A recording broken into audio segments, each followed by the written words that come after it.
Let's make the best fudgy brownies. I have been making this recipe for years now, and if you are looking for a moist, chocolatey, fudgy brownie, this is definitely the recipe for you. So to begin, we are going to melt a half a cup of chocolate.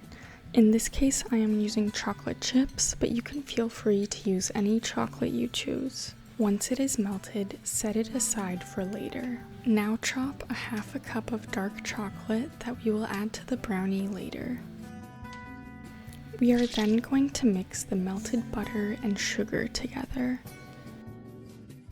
Then add in your 2 eggs and vanilla extract.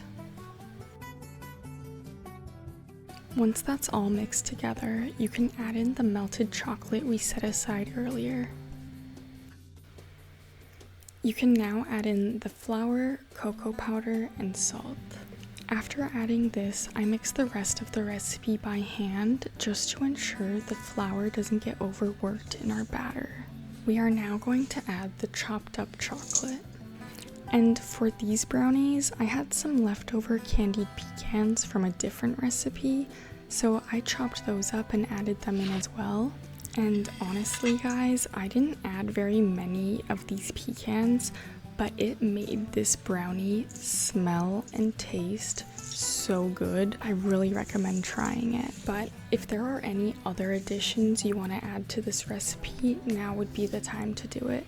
Once your batter is looking good and ready to go, we are going to pour it into an 8-inch square baking dish. Make sure to either grease or put parchment paper into your dish.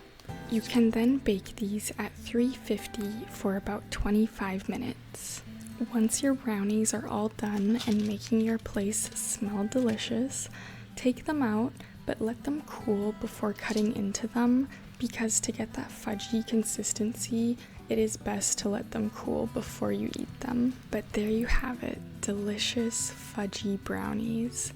Let me know if you guys try the recipe, and tell me your favorite thing you like to add to your brownies.